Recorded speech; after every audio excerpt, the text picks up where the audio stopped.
Meyer. And I'm Rob Wright. And this week we want to do part 2 of our Fall Games preview. It's October and things are starting to heat up as far as the game releases are concerned, and there's a lot going on, but we kind of focused in on some of our most anticipated games. So Rob, why don't you kick off the first one? Yes, I will kick it off with probably my favorite game that I saw at E3 this year, other than Left 4 Dead, it's Dead Space. It comes out on October 14th on the PS3, Xbox 360, and of course the PC. Although the PC version, just a note, that comes out on the 20th of October, so about a week later. Not sure why they did that, but close enough. Yeah, close enough, I guess. Dead Space is from EA Redwood Shores. They have created a survival horror title that takes place in outer space, sort of a science fiction themed horror survival title. You play an astronaut who's on a spaceship out in the middle of nowhere that is beset by evil forces, and hilarity ensues. Actually, not hilarity. Gore. Massive amounts of gore. It could be funny to you. It may be funny to see your head get taken off or dismembered in a most grotesque manner, because that is really what this game is all about. Strategic dismemberment is sort of the buzz term for this game, just in how you are supposed to take down enemies and how enemies are supposed to take down you by cutting your limbs off and sometimes your head. It's really, really gory. It's definitely in the vein of Resident Evil 4. It's even got the third person over the shoulder type perspective, got some cool weapons and some freaky visuals. Also has got some great zero-G gameplay. I got to play a boss battle where it was pretty cool, just being able to hop around with gravity boots and sticking to different sides of the ship. I am a horror survival fan. I love games like this, so I'm very much looking forward to this one and being able to play it the whole way through, because I was sufficiently freaked out at E3 and is pretty spooked in that little booth. And it looks pretty scary. Got that kind of Aliens feel. Yeah, very much so. Next up, coming out on the 21st of October, is Far Cry 2. Yes. Ubisoft game, took over from Crytek. Far Cry, obviously a very popular game. It retained kind of the open world style, but we moved to Africa. It's a very big 20 square mile area of Africa. It has plains and jungles and all this. And you are a mercenary again, but you can choose one of 8 characters, and you're hunting the Jackal, who's an arms dealer who's been supplying 2 factions of a civil war in that area, and you're out to kind of make the world a better place. And in the meantime, FPS, you're out shooting. But one of the interesting things about the game is it has a new game engine that really deals with weather and environment in a really interesting way. I mean, it's just beautiful, the scenic stuff. If you've seen some of the trailers, things are very dynamic as far as like the weather and fire, and they're persistent too. If you burn something down there, it stays burned down. It really is a good looking game. So, we had a chance to see it at E3, play some of it, and it looks cool. It's coming out on the consoles too. Doesn't look quite as great. No, but the PC version was very awesome. impressive. The fire effects, I really enjoyed setting things on fire when I was playing that demo at E3. So we're looking forward to that one. Definitely going to be a big title. Moving on from FPS to RTS, we have Command & Conquer Red Alert 3 on October 28th. It is coming out for the 360 and PC, of course. It is the long-awaited sequel to Red Alert 2, a title that people have been waiting a long time for, quite frankly, and picks up on some of the same storyline as the previous Red Alert titles. Alternate history. Albert Einstein goes back in time to prevent World War II from happening and assassinates Hitler. But of course, that gives rise to the Soviet Empire, which becomes even deadlier.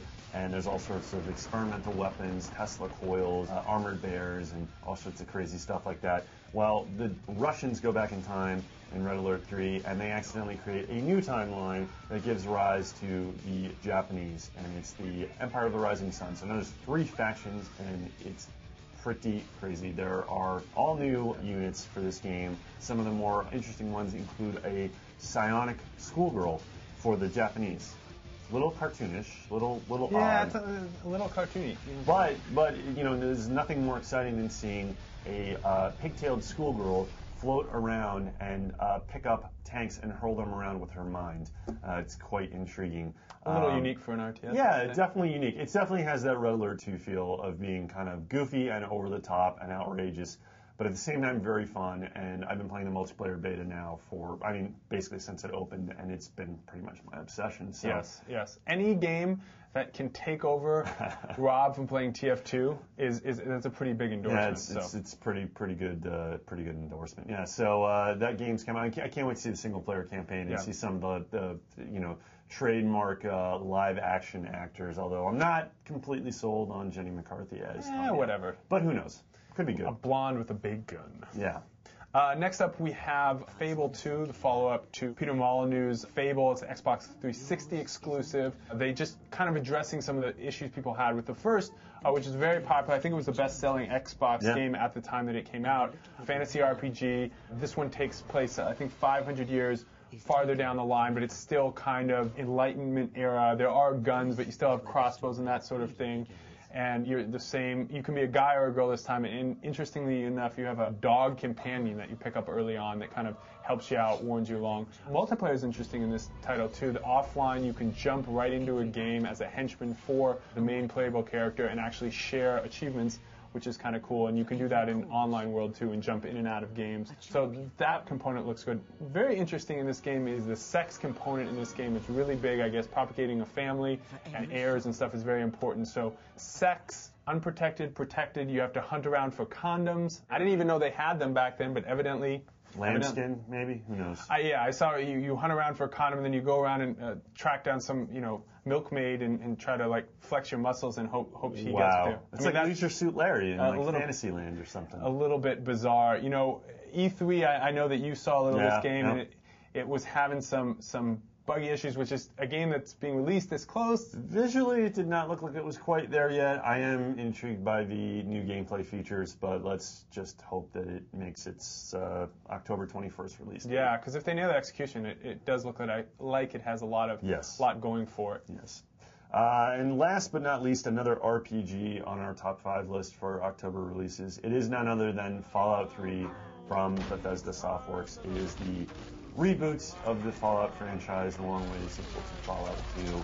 I know that a lot of Fallout purists are upset over the direction the game is taking. They are not happy that it is a first-person or third-person view, that it ditches the old overhead isometric view and the simple graphics. And I understand that and I can respect it, although I gotta say I've seen it twice now and I'm really, really intrigued by it. And interestingly enough, the game had a really good showing at this year's E3. Won a lot of awards. It kind of turned a lot of skeptics into true believers, which was really interesting. I was not expecting that. I mean, look, game events, game conference awards, we make fun of them. Yeah. We do our own. We have our own. We have the churros. Of course. So, we don't need other people's E3 awards, but I will say that it was intriguing to see how many people were buzzing about this game at E3. And I got a chance to check it out, and I'm really, really impressed with what Bethesda has done in creating sort of the open world post-apocalyptic environment. It takes place now instead of Southern California, it takes place in Washington, D.C., in the capital wasteland.